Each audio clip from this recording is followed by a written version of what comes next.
welcome back. At this point or some point soon, you're probably going to plateau. Don't worry about it. If you know for a fact that you are burning more calories than you're taking in, then it's just an illusion. The body, just like the brain, likes to maintain stasis. That means it likes for everything to stay the same.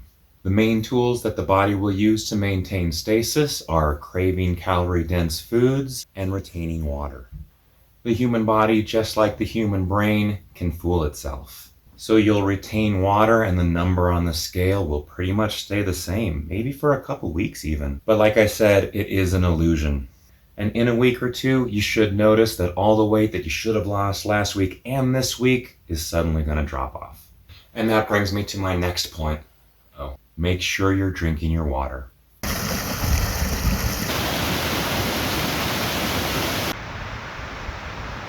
Oddly enough, the way to stop and prevent water retention is to just drink more water. And here's another really useful tip that my son gave me. It might help you with your water consumption.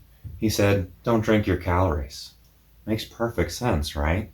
We want our calories to go to food so that our stomach is full. Most drinks that have calories are empty calories, meaning calories with no nutritional value. By the third week, you've probably figured out that the more nutrient-dense the food is that you're eating, the less hungry you are. Another thing that might help to motivate you to drink your water is think of it as a glass of negative calories. Don't overdo it. The story of the injured trainer. Or the uninjured trainer. A couple years ago, a friend of mine went to one of those fitness boot camps. While at the boot camp, one of the participants complained of injury pain. The fitness drill sergeant told her, push past it.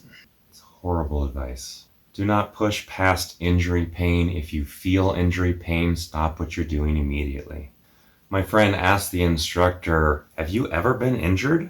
With pride, he responded, no, never.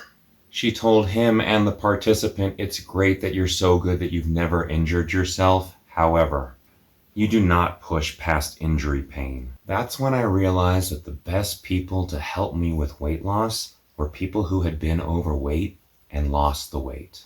I started thinking about all the people that I had known who were overweight and lost a lot of weight and kept it off, and there were not very many. So you'll be getting your information and your personal experiences from me, your injured trainer as it were, and from people that I've seen succeed who weren't using any gimmicks. That includes my son, who graduates nursing school at the end of the month. And then we're going to get him finally on this channel to talk to you and bore your brains out. You already know the diet. You know I'm not going to ask you to do anything ridiculous. But I want you to know, as your injured trainer, as someone who has been overweight, as I told you before, it's not always easy, but it's not hard. And I am just a regular guy. I am not a health nut. I'm not a fitness nut. I've never set foot in an actual health food store. Before we weigh in and you get to see how I'm doing, I want to remind you that I want to know how you're doing. Please message me or email me at noyoyofatloss@gmail.com. I want to know everything about the diet. How do you feel? How many calories are you taking in? Did you plateau and how long did it last? And of course, how much weight have you lost? All right, let's go weigh in. 188.8. I lost another 1.2 pounds. On any other diet that I've done, I would have said, I really hope you get here. But with this diet, you are going to get here. It feels so good. Thank you for joining me. As a favor to my family, I will not be appearing nude in this video. I blurred them. I know that you're going to get to this point because I've been where you are now. Don't worry about plateaus. Drink your water. It's spring. Let's get outside. What are we doing in here? I'll see you next week.